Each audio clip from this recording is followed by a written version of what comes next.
Hey, I want to invite you guys, if you've been listening to this podcast and enjoying this content and are passionate about protection, you should know that we have an entire library of all of the Protector Symposiums that we've ever done, hosted at protectornation.com.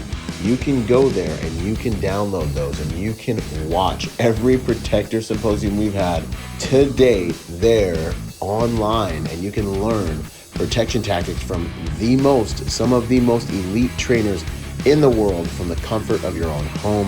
I think you'll be surprised about how much content we actually have there.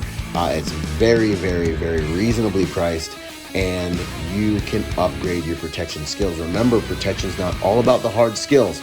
90% of it is all about the software, the programming, the way you see and move in the world to achieve a safer pattern of life. With that having been said, go to protectornation.com, join us there, and learn from the best of the best. Now, enjoy the show. Boom, hello, and welcome to the Protector Nation podcast, a podcast that is dedicated to making the world a better place, making the world a safer place by making good people dangerous.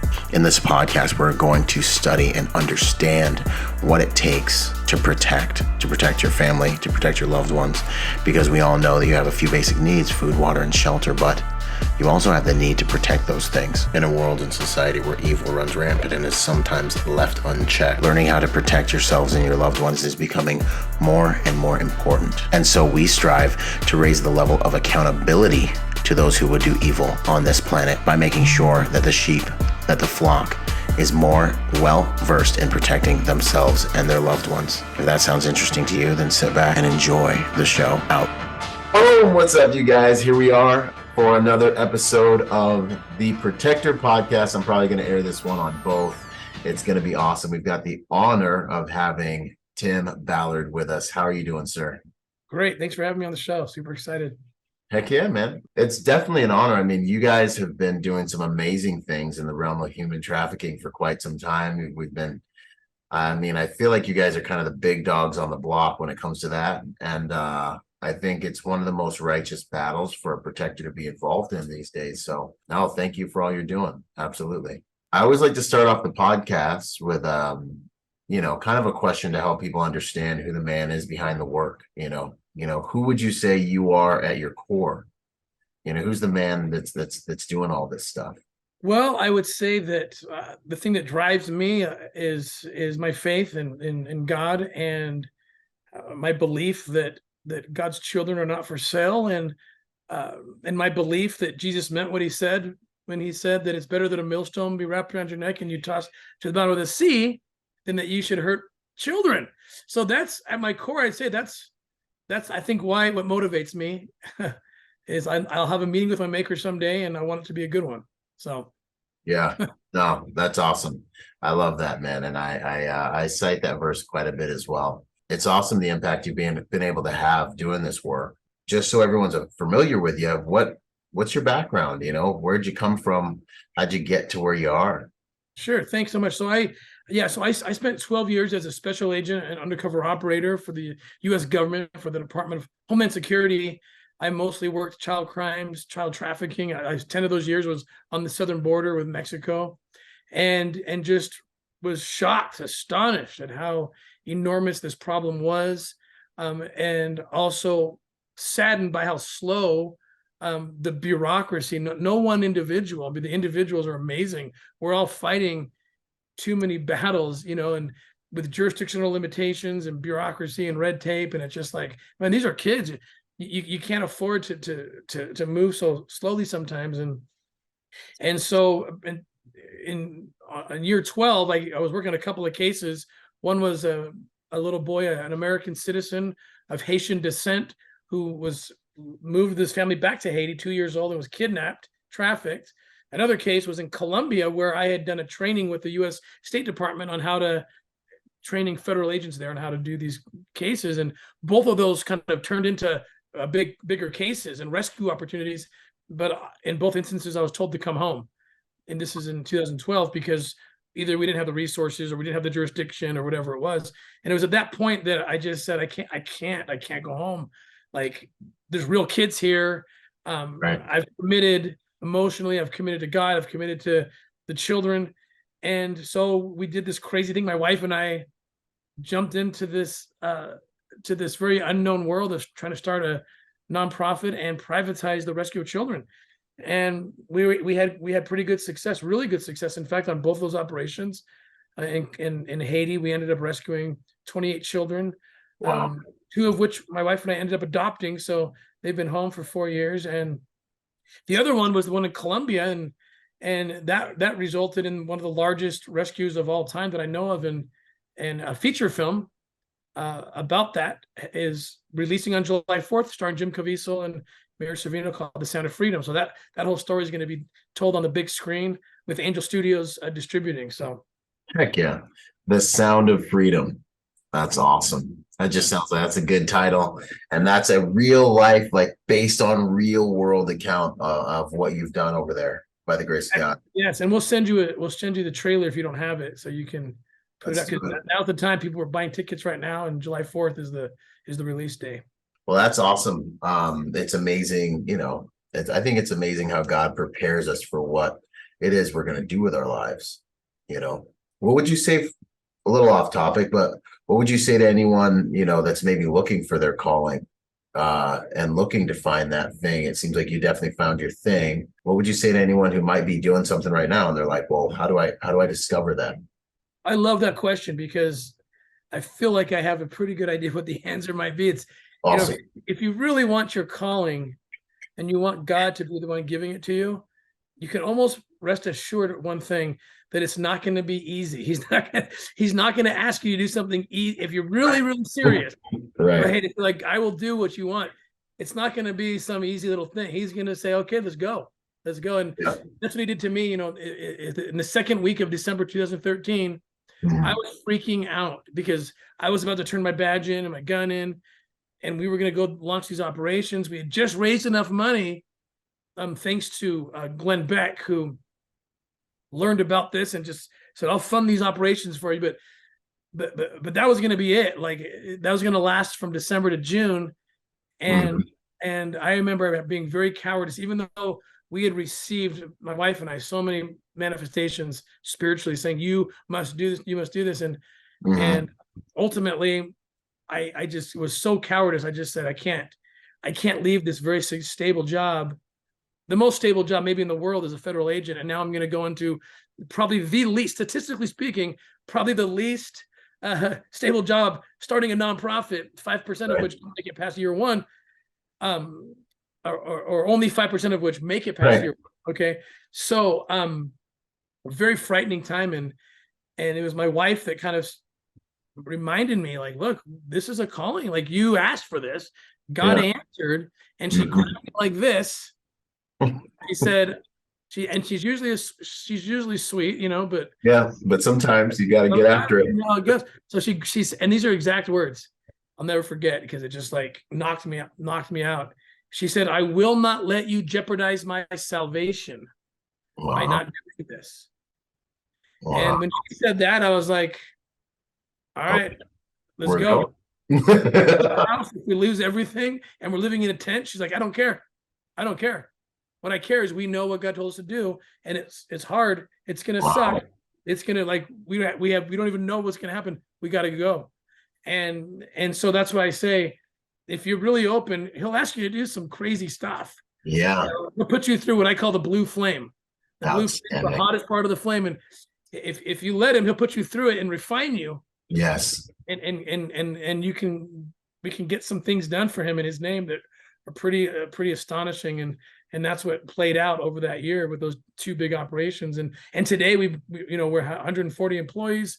I actually run another organization called the Nazarene Fund, which we also do rescue operations, focusing mostly on persecuted Christians around the world. Love it. And so we have quite an army. It worked, but He didn't show me all that in the beginning, right? He just shows you the first steps. Yeah. And you got to put your faith in Him. It's scary, man. Yeah.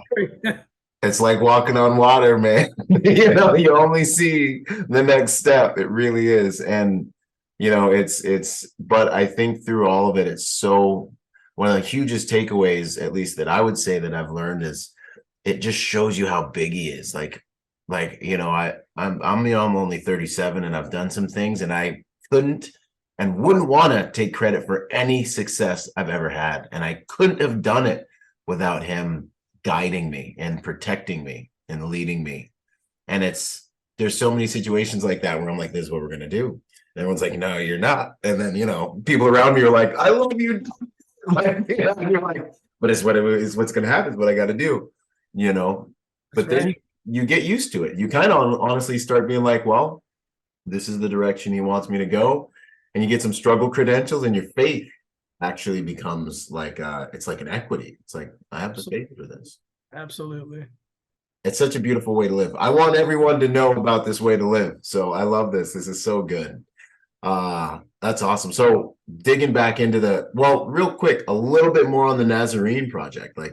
I think most people know more about, Underground Railroad, but let's dig into that real quick. Yeah, the Nazarene Fund was founded in 2014 by Glenn Beck. And it was almost an accident. This is ISIS. ISIS rolled in 14, 15 into the Middle East and just started demolishing Christian villages and enslaving people and horrific things. The Yazidi people, a peaceful people that lived side by side with the Christian communities in northern Iraq and Syria, they were just forced immediately into sex slavery, children, and no one was doing anything. It's not politically correct apparently to help Christians, right? Even though Christians are the most persecuted group by far in the world. And we actually, the Nazarene Fund, we help all persecuted minorities, religious groups, everyone. It's equally. But awesome. Initially it was like, who's going to help our Christian brothers getting just destroyed by ISIS? So Glenn raised all this money, and he moved, I think 10, 15,000 people, moved them out, got them into safety, Australia, Canada, some other places. And then some of them started coming back. We started helping them rebuild their villages. Like Bosnia and others I've been to. It's just amazing, this faith of these people. These Christians in the Middle East, we don't realize. I mean, their genealogy, their ancestry is, their direct lineage of right. They became Christians at the feet of Jesus. This is their history, and the American Christians were kind of just like dumb to it, just kind of. What's going on? Help these people. These are sacred sites. These are biblical lands that ISIS was trying to destroy. But what happened was ISIS started kidnapping these kids. Okay. And so Glenn Beck called me in 2017 and said, hey, this is now operations, like rescue operations. Mm-hmm. This is not just moving people. Will you take it over? So I took it over in 2017 and became the CEO of the Nazarene Fund. And we're continuing to work all in that region. It's horrific. We're seeing organ harvesting with the kids, sex trafficking the kids. They organ harvest, which is, we had these baby factories in the Middle East, also in Western Africa. And what they'll do is these traffickers, they'll kidnap women, young women, mostly mentally handicapped women, and just keep them perpetually pregnant. So they just have these babies that we call the baby factory. They just take these babies and sell their organs or sell them for ritualistic, satanic ritual abuse that's going on all through these regions. And so the Nazarene Fund, we get into some pretty dark stuff. In our attempt to help those religious minorities who are just getting beat up. Wow, that's such a mission. That's such an amazing mission. Yeah, no, that's awesome. I was glad we were able to talk a little bit about that. It's so needed, And that quote, all that is necessary for evil to thrive is for good men to do nothing. It's always been relevant, but it's becoming even more relevant. Maybe it's just because we have more visibility through technology of some of the things that are happening. But I just, I want people to understand I feel like everyone has something they can do. And we'll kind of maybe towards the end of this talk about how good people can start to do things, how they can support you guys and things like that. But thank God for folks like you, man. And I'm right behind you. I'm definitely figuring out my way to impact this part of the battle space for the kingdom. 100%. It's an honor. What would you say? So back on the human trafficking stuff, just to give some people some understanding. One, just a rough number. How many kids do you think your organization has been able to rescue or impact positively through your efforts? So in terms of direct rescues, Sure. we're above 7,000 and about 5,000 arrests. We're conservative in how we count our numbers, but if we were to look at preventative rescues, Yeah. look at that arrest number, there's some studies that indicate that a human trafficker or a pedophile will hurt up to 117 children in a lifetime. So Wow. if you go, how many kids were rescued that never knew they were rescued, right? They never needed rescuing because their captor was put away before. That number gets up to like 600,000 plus. Wow.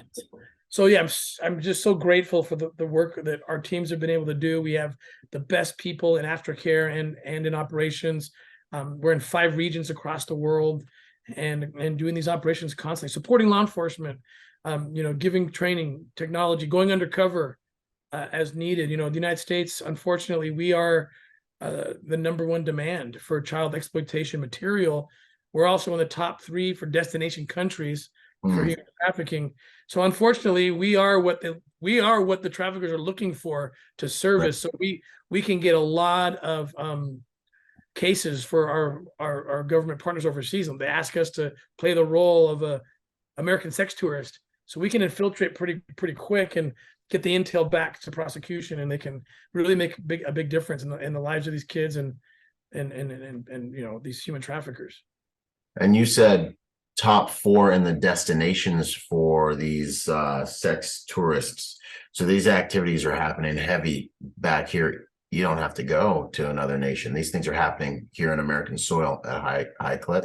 That's right. It used to be, these sex tourists would have to travel, but the traffickers thought, hey, we can make more money if we can bring the kids to you. So we're seeing a big influx in numbers coming into the United States. A lot of it's digital, a lot of it's online. The bad guys here are a little more clever because we have better law enforcement. I just produced a documentary that will be coming out soon called "It's Happening Right Here." Good. It talks about how human trafficking and child exploitation affects our children here in the United States. Wow, that's awesome work. But just to know that I just want people to know that this stuff is happening, man. Disneyland's down the street, and it's happening right now as we sleep in our beds, 24/7. How bad? You kind of touched on this. Do you have any kind of intel on how big this industry is, just so people can understand how big this dragon is? It's alarming how big it is. It would shock people.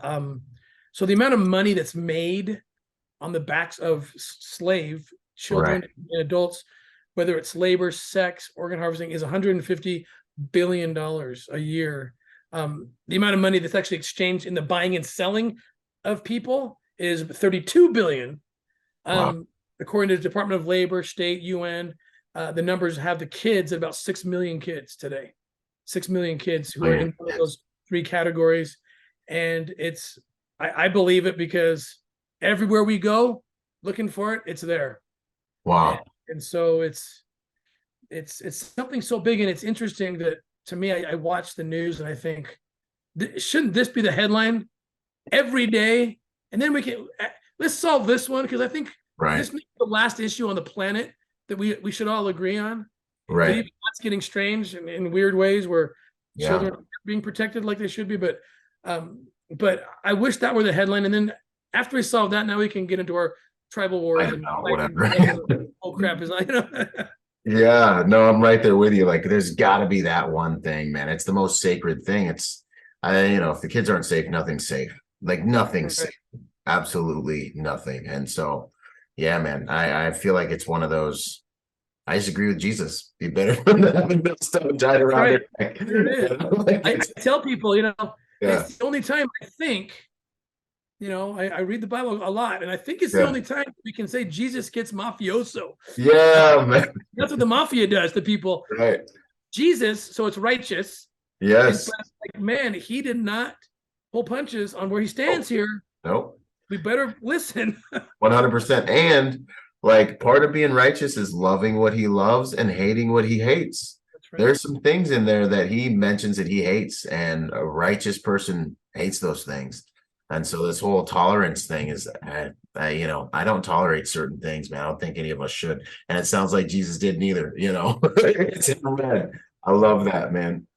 Is it easier or more difficult to rescue children in the US as opposed to other countries? So this is such a great question. Other countries have a culture where they accept work from private entities, NGOs, nonprofits. Okay. And the US doesn't have that culture, even less like in Western Europe. So Mhm. it's been a harder. Mhm. I'll say it's very successful now. We are working in all 50 states in some Awesome. capacity. But it took some time to gain the trust and say it's okay. A private-public partnership, it's okay. We got to get outside the box. The traffickers are working outside the box. We got to get outside the box. So one of our favorite tools in the U.S. that we have is we have these dogs, these canines. Okay.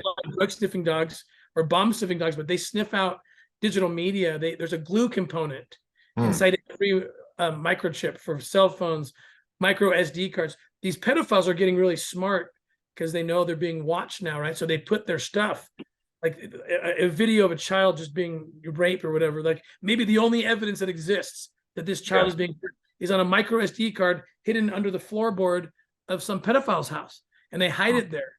And you can the amount of gigabytes you can now put on a tiny micro. Well, these dogs, forget it. You put them in the house on the search warrant, and man, they run right to that thing. They find it, and it's boom. We got these guys. Dead to rights. We have, I want to say about 70 dogs we've deployed around the US so far, and we want to have 2,070 dogs. Every unit, every child crimes unit in the planet needs to have one of these dogs. We have one overseas and supporting our Asia office. Yeah. And he's amazing. He's a hero. These dogs are heroes, man. They save kids, and they also serve as kind of therapy dogs too. The kids like this dog helped you, and they get to meet the dog that helped them. It's really sweet. It's man, programs we have. That's awesome. That's awesome, man. And it's just, I mean, the battlefield's always evolving, man. So it's good to see that you guys are evolving with it, and that's kind of one of the advantages the bad guys have, is that they're always evolving the game. And then we have to sign all the boxes, get everyone to sign off on it. We got to play. Man, that's the problem. We have all these rules to follow. They don't have any rules to follow. Yeah. I keep up with them, right? I mean, yeah, man. That's always a struggle especially when you're trying to do things right. And then, sometimes people get in there and make the wrong rules, and that's the game. But that's awesome to see. And it's cool. I mean, even with your story going from federal to private, it's kind of a little bit more of that freedom, I would imagine. Well, we have a lot of freedom. The only problem is you got to fund yourself. That's the that's the little tiny obstacle in having freedom. Yeah. People have supported us, and we've been blessed, and we've been able to continue to grow. So 100%. What would you say are and thank God, and real quick, thank God for the good people that are willing to fund and drive these engines, man. Without them, here we are. Warrior needs the support to get out there and do what we're designed to do. What would you say is the most difficult thing? What's the sticking point in an operation? Is it getting funding? Is it bureaucracy? What do you guys grapple with when it comes to trying to get the job done? I wish I should have to say the traffickers, right? Because they're so good. They're the bad people. Yeah, and unfortunately, that's not the answer. We're pretty good at that part. The hard part is fighting the good guys. And what I mean by put in, air quotes, the good guys, the amount of persecution we face from people at home, whether it's competing organizations, which they feel their hearts really fast when they want to repeat a rumor or they want to lie about us because we got big so fast. News outlets that are completely dishonest, like, for example, like Vice magazine. Yeah.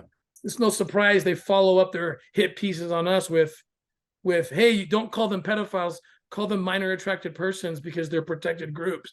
Are you out of your mind? Like we call them pedophile. Well, pedophiles mean. That's right. It's mean. It's supposed to be mean. It's supposed to be a red flag. Don't normalize this thing. But we're sexualizing our kids, and so we're fighting. See, I'm wearing this shirt for a reason, right? Like what we're doing, politics is trumping kids sometimes, often. Like these sex ed programs. I used to arrest people, no joke, for giving to children, right? This is under federal statutes, for giving to children what our teachers public school teachers are giving to children. Like, I'm looking at these books, I'm like, this is pornography. It's like sexual positions, and like for a third grader, explicit explanations and directions. Oh my gosh, it's horrifying. And I know pedophile groups, and I'm studying these guys, like the North American Man Boy Love Association. We just took down, that's a US based group that's trying to advocate for decriminalizing sex with children. And we just took down a major group out of Holland that were fugitives and running child sex hotels and things like this. Huge case we did last year, from Ukraine to Mexico to Ecuador. I mean, it's crazy. But I learned about their literature. They're a political organization, or they were before we took them down in Holland. And a lot of their literature, a lot of their doctrines, we'll call them, like almost are verbatim what you're seeing, this godless movement happening with what I might call the woke. I don't want to offend anyone, but I don't know what else to call it. But it's just like, guys, I'm not saying you're talking to pedophiles, but I am saying this: you're making pedophiles salivate. Yeah. Like, when you provide children with this kind of material, and then you teach them to masturbate to it, so they get addicted to it. Right. By the time they're 12 or 13 years old, you've turned them into little sex addicts, which is exactly what the pedophiles want, because now they can come in. And now with this whole thing where a child can consent to doing anything to their own bodies, which is like, man, I'm libertarian. Do what you want to do when you're an adult. Right. I've had 9 kids. Like, 13-year-olds are in no position to make these decisions. But what's going to happen, even worse than what's happening, is if you can consent to gender mutilation, you can certainly consent to having sex with a 50-year-old. You can't. You've already got rid of all the science and the God and all the values that protect the innocent. Values. You've already got rid of those, so you can't defend against it when the 13-year-old says, "Well, Mom, I actually identify as a 50-year-old." And you can't stop it because you already told me it's okay to identify as something else. And these pedophiles are just waiting. They're watching us. I'm telling you. Right. I'm watching them. Watch us. Thank you, America, half of you at least, for doing our job. These kids are sitting ducks, and you haven't seen the worst yet. Yeah. No, absolutely. They're literally grooming the children at a mass level for this. And, I mean, I think it's a bigger attack. I think that countries are only as strong as their men and their values, so these weak values, the character, like, what makes us strong? Like, I get up and I go to the gym because I have values, and those values help me retain and value. When I show up for people that love me, I show up as the fruit of that value system. They can depend on me because I value that. I'll die for them. I'll work so that I'm valuable, so that I can serve. These things are awesome. Now they want to outlaw them as if they were bad yesteryear ideas. But like, you make someone promiscuous and feeling centric, like my feelings over everything, and they can't take any feedback and all these different things. You really honestly created a weaker, more susceptible human to everything that is a defenseless, like, it's amazing. And now that people are adopting it, and the thing that scares me honestly is it's always people want it easier. Most people will, if they have wake up early, work on yourself, have confidence, versus sleep in, eat yogurt, and do whatever you want. You need parents to get you to this one. You need Jesus and parents to get you here. Then you see the value, and then you're like, this is nice. But, this is like your organic kind of thing. And so the speed at which adoption's happening to these lower value systems, it really does scare me. I feel like it's a national security concern almost. It is, actually. Absolutely, it is. I mean, in every way, it's national security, it's spiritual security, it's everything. Yep. We are falling apart as a nation. Yeah, 100%. What's your biggest, what would be your biggest fear with regards to this battle? What is the thing that you're like, this is something that I don't want to see, something that I want to guard against, something I don't want to see come to fruition?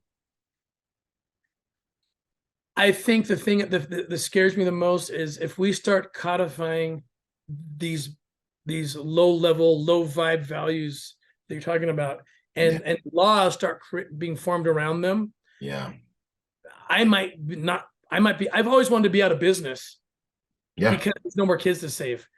I'm afraid I'll be out of business because there's no laws to enforce. Oh, wow. No accountability. Everything's going to be legal, right? I mean, look what they're doing. Oregon just passed a bill that if a parent says no, sweetie, 12, 13 year, you can't cut your genitalia off. Yeah. Oh, well, then the CPS can come and remove that child, and that child is now being. So okay, so what's next when that child wants to have sex with a 50-year-old? I'll be out of business because I have no laws. I'll be a rogue rescuing kids. I'll be a freaking criminal to rescue, like Robin Hood or something. Like we're violating the laws just to rescue kids, and that's my biggest fear is that and we're not going to stop. We will not stop. I mean, we will do what we need to do to rescue kids. I just hope that I always have laws on my side, and I'm watching them kind of slip away. Man, that's a good one. I've been thinking the same thing. I've been sitting there watching everything happen and watching the world change. And I'm like, we are quickly approaching a time, maybe, hopefully not, but probably. I mean, we know what, the book of Revelation talks about, but I feel like we're approaching a time where like the only good and justice in the world is going to be the justice that good men and women carry out. I'm like, I really hope we don't end up here.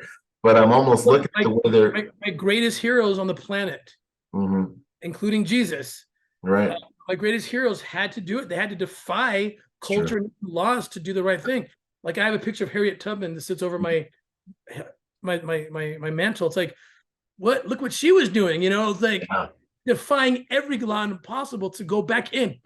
She's free. She can go do whatever she wants. What does she do with it? She goes back into the game and rescues people and doesn't stop. And these are the heroes that just like, if we have to fight, we can't give up the fight no matter what. Yeah.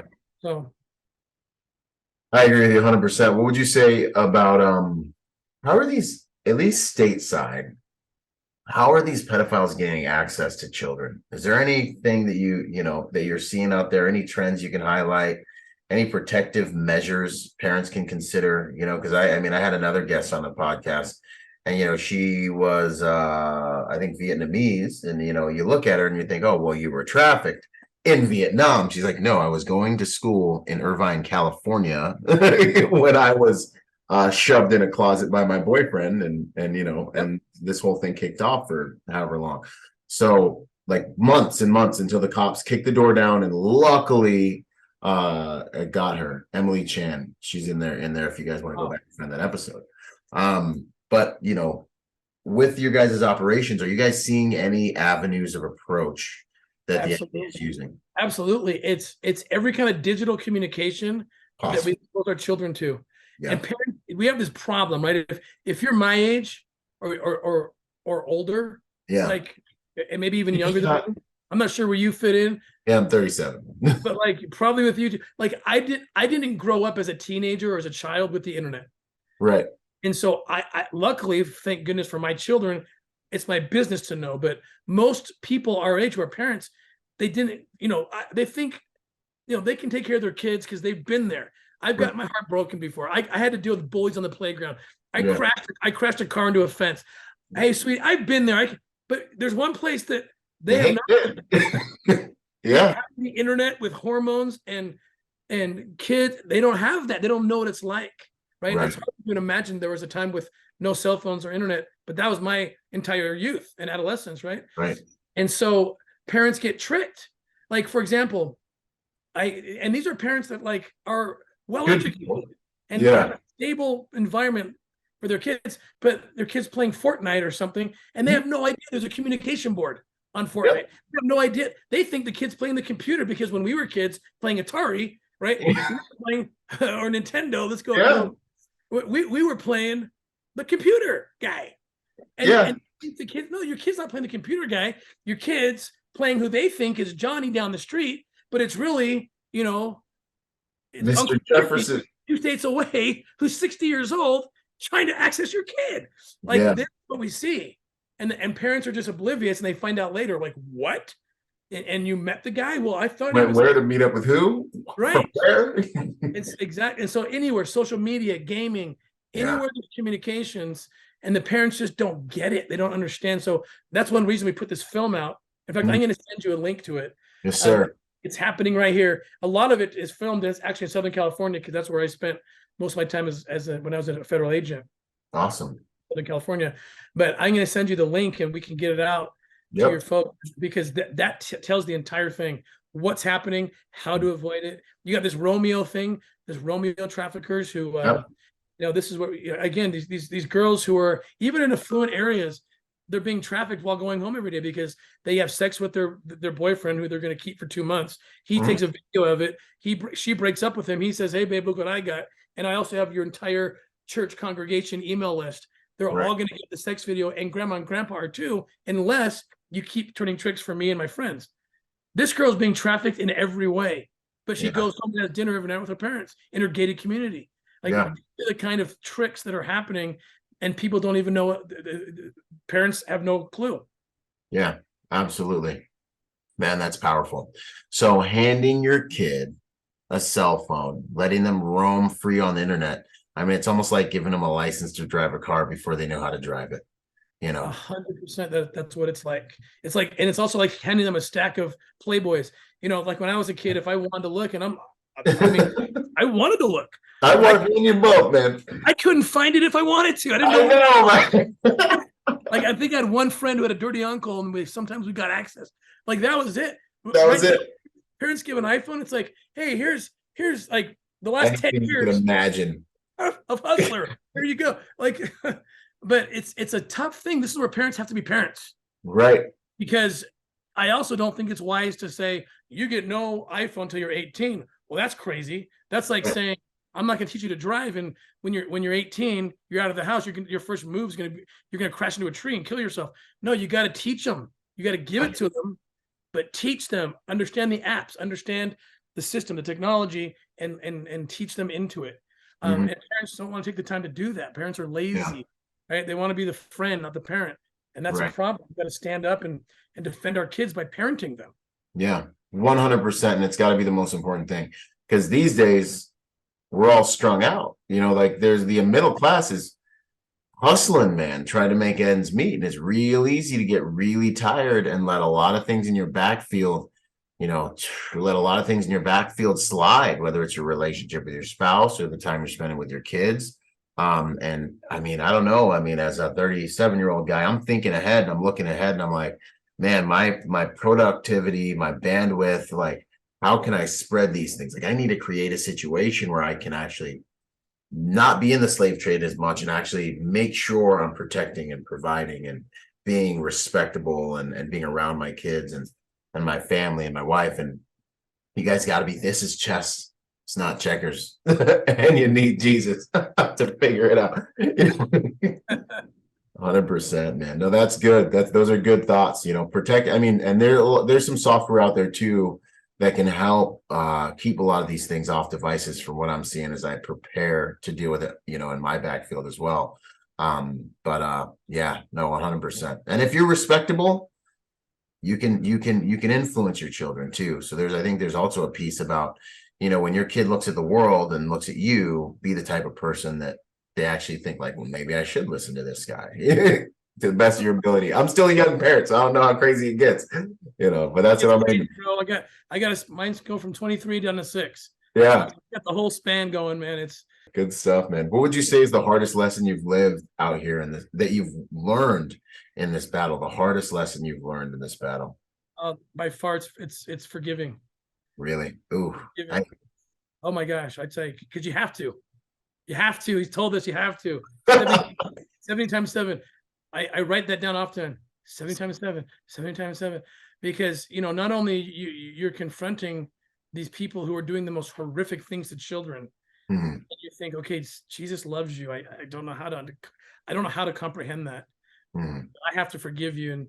And then these people who you come home and you get beat up by the good guys, and it's like, same thing. I got to forgive you. Right. Because if I don't, I become dark. Awesome. I won't be able to be a tool in God's hands. That's hard for me. I'm not very good at it. I'm working on it. I'm working on learning how to forgive people. It's hard for me. Yeah. No, that's understandable, man. We have to protect our hearts, because out of our hearts, everything comes out of our hearts, and I I can absolutely see how you can get poisoned. I remember being in Iraq and being in some situations where I was just like, man, you know, the things that are happening around me are filling me up and changing me, or I'm feeling like I need to change to be more of an animal to fit this environment. And then I remember having to kind of process that and letting that stuff go and knowing where to put those things as a survival mechanism when you're in that darkness. So I was capable of some stuff. I'm thinking to myself, like, you know, take a look at what you're thinking about when you get back to the civilian sector and see if you still feel the same way. And I was like, yeah, man, that's very important for any hero, I think. Absolutely. Especially one doing what you're doing, sir. That's unimaginable, I think, for most. What would you say is one of your proudest moments doing this work? You know, I think so to answer that, it's going to be the part two to my wife saying to me on in the second week of December of 2013, I will not let you jeopardize my salvation by not doing this. So a few months later, we do our very first operation in Haiti. Yeah. You go in search of the little boy, and there's a documentary on Amazon Prime that tells this whole story. It's called Operation Two Saint. But we got in there and looked for the little boy. The little boy is the evidence we had about the traffickers who took him led us to a compound that was it looked like an orphanage. It said orphanage on the outside. Okay. What it was a trafficking organization that was taking children who had been abandoned or whose kids had died in the earthquake in 2010. They just collect them there, and then you know, pedophiles, traffickers, labor traffickers, whoever, organ harvesters come and just buy the kids. So we ended up doing a whole sting operation, and the little boy we were looking for wasn't there. We still have yet to find him, but I remember we went in thinking he was there on February 18th, 2014. We took the place down. We did a sting operation. We bought 2 kids in the sting, and the little boy that we were looking for, his name was Gardy. He was not there. Now, Gardy's the son of a pastor in Haiti. And so that's through those Christian channels we kind of learned about him, and the little boy had been born in the U.S. So I thought I could, you know, that's why I thought I could make it work as a U.S. agent. But I had already left at this point. I was with the foundation. So yeah, I go back to him, and he's waiting in a hotel. He's waiting for me to walk in with his son, you know, in my arms, and I can deliver him. Yeah. We thought, sure, for sure. And I walk into the hotel. He's just, he sees me. I'm already crying. He's crying. I sit down. I eke out the words to him. I said, look, we did get 28 kids out. You know, we took them down, but Gardy wasn't there. And I look up, and this pastor's not crying anymore. And he's like, he has this big smile on his face, you know, and he says, why are you crying? You just told me that 28 kids were rescued. I said, yeah, but I'm crying because of the one that wasn't. Yeah. And he said, Tim, don't you see what happened here? He said, don't you understand that if my Gardy had not been kidnapped, you guys wouldn't have come here. These 28 kids would have been severely abused and trafficked. And then he said, maybe one of the most profound things I've heard a human being say. And he said, if I have to give up my son so that those 28 kids could be rescued, then that's a burden I'm willing to bear. Then the next day he goes to the police station with me, and he says to them, if you can't find the parents of these 28 kids who were rescued in the name of my son, I will take them home. And this man, his name is Gesno Marty, he took home 8 kids that day. I'm watching this scene just like, what in the world? Who is this guy? He for that. Now we raised money later, but he didn't ask for that. He did the right thing first, right? Wow. So I'm going to answer your question still. The proudest moment comes that night when I call my wife. Okay. You know, we're out of money. Remember, I told you we had raised enough money. I had a couple $1,000s stocked away. I'm a stable job, but not a lot of money. You're running on Jesus right now. That's $4, man. I got 6 kids. Yeah. And we're going to be out of money by June or July if we don't start raising money, right? Right. And I get on the phone. I'm like, Catherine, you won't believe the story. I told her about these 2 little kids, and oh man, they were protecting each other during the. At one point, I had to like tell the kids, like they're 1 and 2 year old named Colleen and Colleen. I'm like, hey, I'm on your side. Like don't be scared of me. Like, I'm going to keep you together, you know?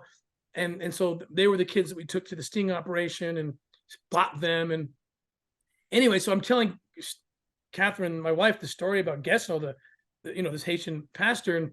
And then I get to the part where he takes these 8 kids home, right? After finding his own kid.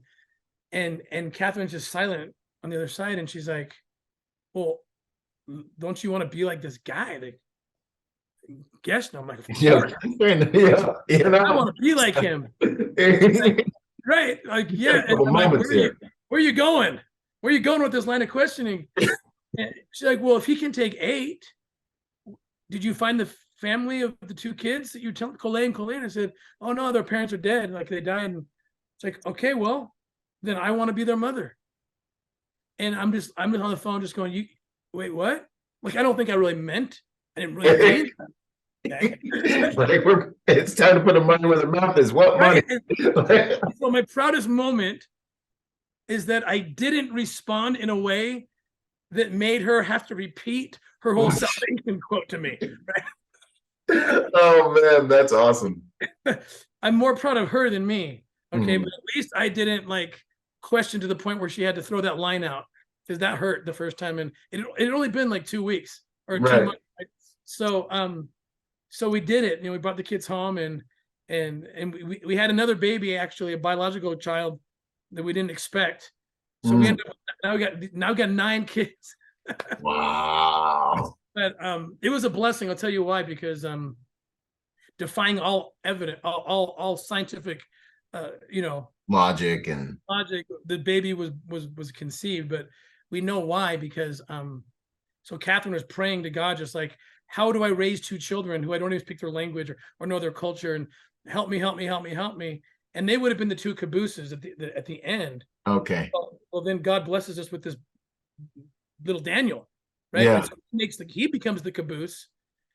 And so when the kids came from Haiti, man, my daughter Colleen, she becomes second mother to Daniel, right? She comes in with purpose. She comes in the middle, not at the end, and we recognize the hand of God. Like, that was the answer. The answer to help us get ready is, I'm going to bless you with another mouth to feed and another baby, and he's, so again, back to the blue flame thing. Like, if you ask him and you want it, let him give it to you. Yeah. And you're gonna need him. That's gonna be the only way you're not gonna come apart in midair. That's right. And don't forget that once you get out of the desert, man. Once you get through the hard part and you get to the land of milk and honey, just don't forget that, man. That's the whole thing. Right? Don't forget. That's such a beautiful story. There's so much emotion. You're just telling me the story. I'm sitting here and I'm like, oh my goodness, I don't feel anything all week. But that right there was like, I could only imagine. You get back and you're bracing for impact. The pastor is just such a man of God. He's like, just the paradigm to arrive at that conclusion not months later, after I had time to think about it and, do all the things we do. Crazy. Wow. Amazing. Beautiful. Man. That's what Jesus would do, right? It's like, you don't need to consult the scriptures on this one. Like, what do? There's 8 kids. I'll take them. Yeah. Like, rise to the occasion. Rise to the call. That's so good, man. That's awesome stuff. Okay. We're getting to the closing questions. That's good stuff to synthesize. So like media operations, people that want to learn more about kind of you guys, your story. I know you said you had some movies coming out, some documentaries. What can people dig into to understand, more of the work? I know you got some stuff out there. Well, people can go to ourrescue.org. We have lots of stories, lots of videos explaining. Also, the Nazarene Fund .org to learn about that work. And then we have an Emmy-winning documentary called Operation Two Saint, which tells the whole story of what I just told you, what happened in Haiti, and that's on Amazon Prime. And then, of course, the big thing is July 4th. Yes, this movie was made. This movie starring Jim Caviezel, and he's the actor I requested, by the way, because when they came to say who's going to play you, I said, look, I don't like Hollywood. I mean, the demand that I'm fighting, the human trafficking is thanks to Hollywood, right? The demand is created by sex addiction, and I said I don't know who to say other than the guy that I know loves Jesus, because Jim Caviezel loves Jesus. He played Jesus, and and the passion. And so I'm like, him, modern fake Jesus. Yes. And so that film comes out July 4th, and I'm so grateful. It's being distributed by Angel Studios, which is the makers of the only TV show my family watches, which is The Chosen. Heck yeah. Awesome. Oh, it's our fit. So I'm so thrilled. This movie's been through Disney, it's been Fox. And every time they touch these hands, I'm like, no, don't let them have it. And yeah, thank God it ended up with Angel Studios, and they're killing it. I can report that I just learned last night that they just broke a box office record. They've sold over 2 million. I think it's much higher than I'm going to be conservative, but over $2 million in box office pre-sales for a movie that comes July 4th. So people of light are there. They're out there. So we ask you, go to angel.com, buy your tickets. You can take this for other people. You can pay it forward and actually buy, even for random people. It'll be distributed to different theaters. We want 2 million people in the theaters on July 4th, representing the 2 million children that we know are currently in the commercial sex trade. So that's where people can go right now. Yeah. Man, that's awesome. Great work. No, I love it. And I'd love to send you a screener, by the way, of the film. If you'd like to watch this, we can send you a screener of the. Oh, perfect. Yes. Ahead of time and talk to your people about it. So. Heck yeah. I'll blast it out, man. I'll blast it. You got my sword and shield. You know that. I come work out with you, and we got to get you on some ops, bro, because you got the background and the heart. And yes, sir. Talk about that too. It'd be an absolute honor. Let's do it. 100%. 100%. Final question that I like to ask is, what's it all for in the end, man? You know, how do you want to be remembered? I want to be remembered as someone who just, with all my weaknesses and stumblings and failures, and they're everywhere, that I always just tried to do the will of God. Like, and sometimes the will of God was irrational and insane. And that's, I learned from the pastor Marty, Gaston Marty, right? I called it irrational service. I want to be known for someone who commits acts of irrational service. Yes. That's where Jesus takes you if you go irrational service, right? Taking 8 children when you have no money, but they were rescued in the name of your kid, and you just take them home. And you don't know. That's irrational service. And it turns the lights on. You're filled with the Holy Ghost when you do these things. Yeah. And then all sorts of good things are happening. So I want to be known as the guy who, in the name of Jesus, committed acts of irrational service. Irrational service. Man, that's so good. I got 2 titles, Blue Flame or Irrational Service. Irrational Service. Great titles. Wow, man. One last question I like to ask that I skipped, though. Is there a habit that you would suggest to folks that would make them better people, better protectors, something that you do in 24 hours that people should look at? Prayer/meditation. And it's amazing what God will bless you with if you give him just a few minutes, right? Yeah. Sit down in a quiet place, find your practice, whatever it is, and seek the download, because, you know, if you knock, it shall be opened unto you, and that's a real thing. Yep. Now that, you know, I wouldn't know, even though it's probably what to do that day, you know, but with that, things clear up pretty quick. Yeah. To do. 100%. You find that true north and then hammer. I love it. Well, this has been awesome. I mean, I knew it was going to be, but this has been an amazing, amazing conversation. I think we shed some lights on some good things, gave people some good things to think about, to implement, some places to go and learn more, some ways to support, you know, the media operations coming up. And I mean, if they want to get a hold of, you know, what you're doing in the digital space, you know, where can they find you? Is it undergroundrailroad.com, or we'll have the links in the show notes, y'all. So just go down there and click. But OURrescue.org, or at OUR Rescues, our handle on social, and then or angel.com to get your tickets. That's angel.com there first. Now's the window to go to angel.com and go see Sound of Freedom on July 4th. Awesome. And then the Nazarene Fund? It's at thenazarenefund.org. Awesome. Sweet. Hey, once again, man, it's such an honor. Such an honor. Thanks again. And I look forward to doing more cool stuff. We'll come see you when I'm down there all the time. So we'll hit you up, and I'd love to come worship with you and hang out, work out, whatever. So yes, sir. All right, cool. We're going to do it. I'm looking forward to it. All right. Thanks so much once again for your time, Tim. It's an honor. Thank you. Boom.